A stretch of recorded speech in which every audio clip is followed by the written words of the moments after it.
Bismillahirrahmanirrahim. Assalamualaikum warahmatullahi wabarakatuh. Saya Yuriskita Mimi dengan NIM 200103040247 akan mempresentasikan hasil makalah yang sudah saya buat dengan judul Penalaran dalam Bahasa Indonesia.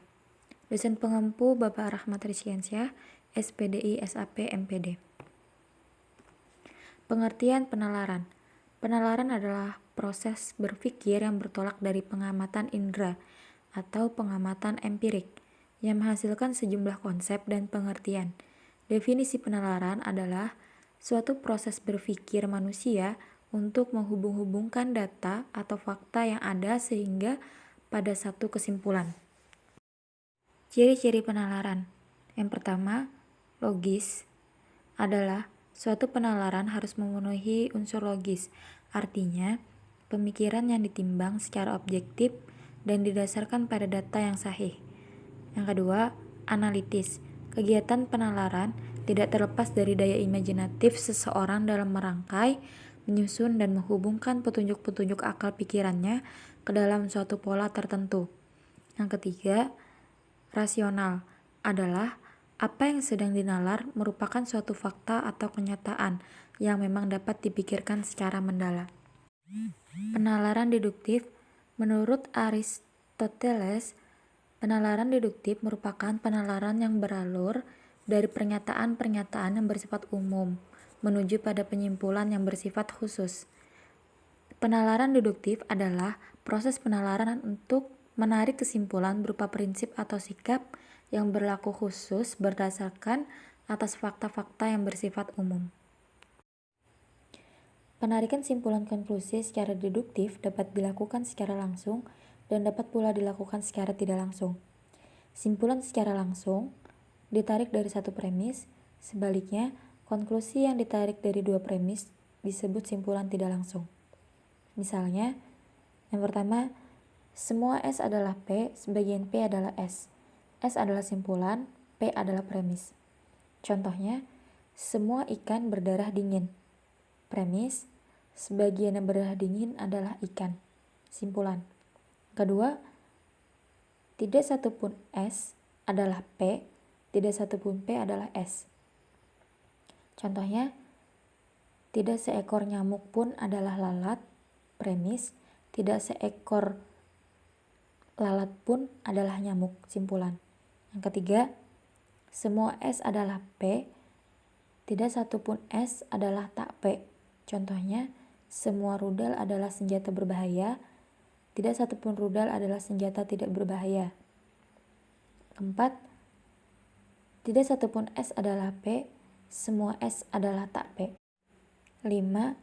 Semua S adalah P, tidak satupun S adalah tak P. Tidak satupun tak P adalah S. Contohnya, semua gajah adalah belalai.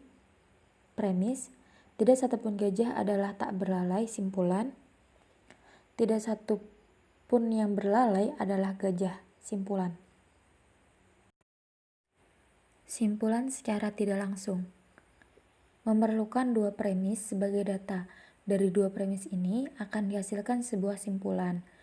Premis yang pertama adalah premis yang bersifat umum dan premis yang kedua adalah premis yang bersifat khusus. Jenis penalaran deduktif adalah penarikan secara tidak langsung. A. Silogisme kategorial.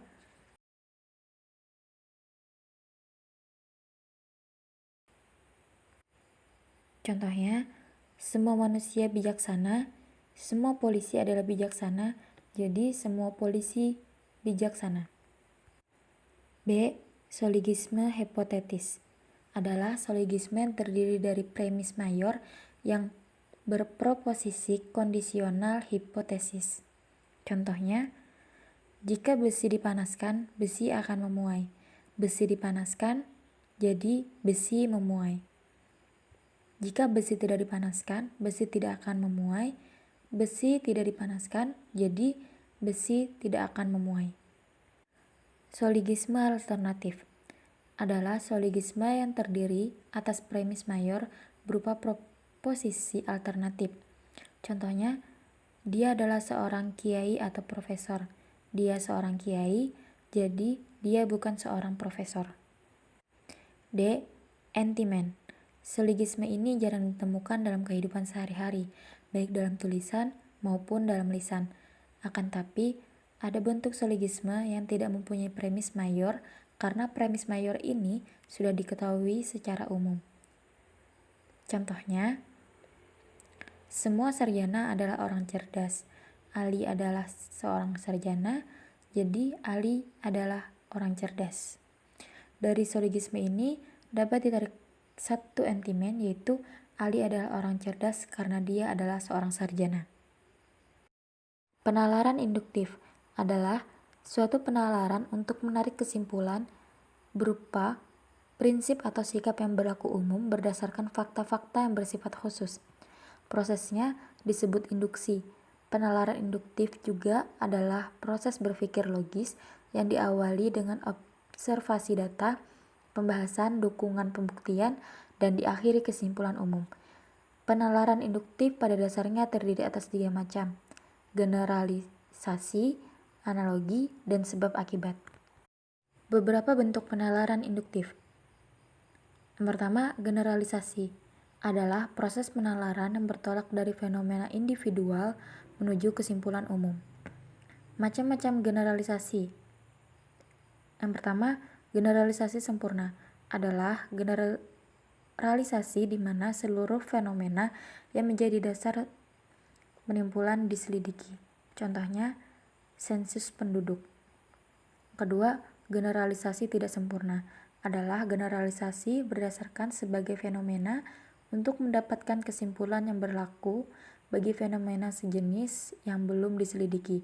Contohnya, hampir seluruh pria dewasa di Indonesia yang senang memakai celana pantalon. Yang kedua, analogi. Analogi adalah cara penarikan penalaran secara membandingkan dua hal yang mempunyai sifat yang sama. Contohnya, Nina adalah lulusan akademik A. Nina dapat menjalankan tugasnya dengan baik. Ali adalah lulusan akademi A. Oleh sebab itu, Ali dapat menjalankan tugasnya dengan baik. Tujuan penalaran secara analogi adalah sebagai berikut.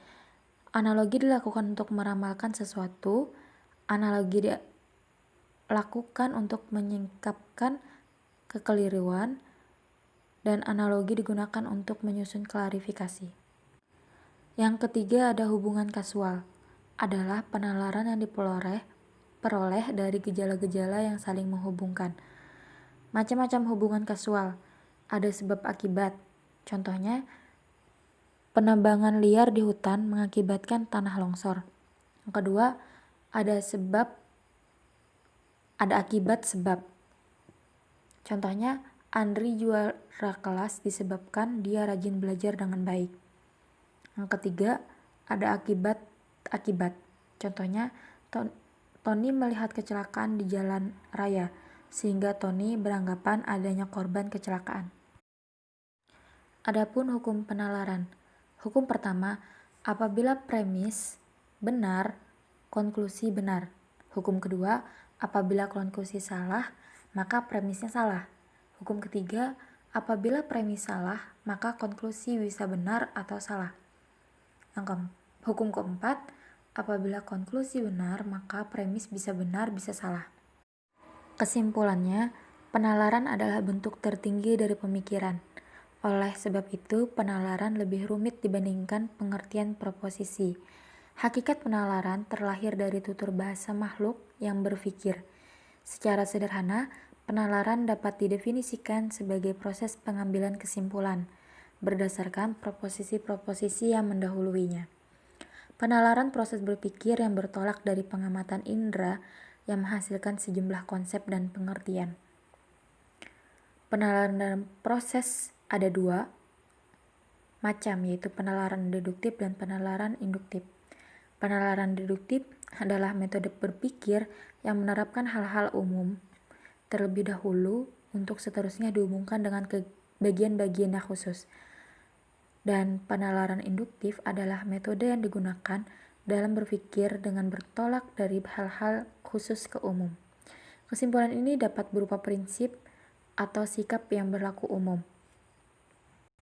Sekian penjelasan yang bisa saya sampaikan. Kurang lebihnya mohon maaf. Wabillahi taufiq wal hidayah. Wassalamualaikum warahmatullahi wabarakatuh.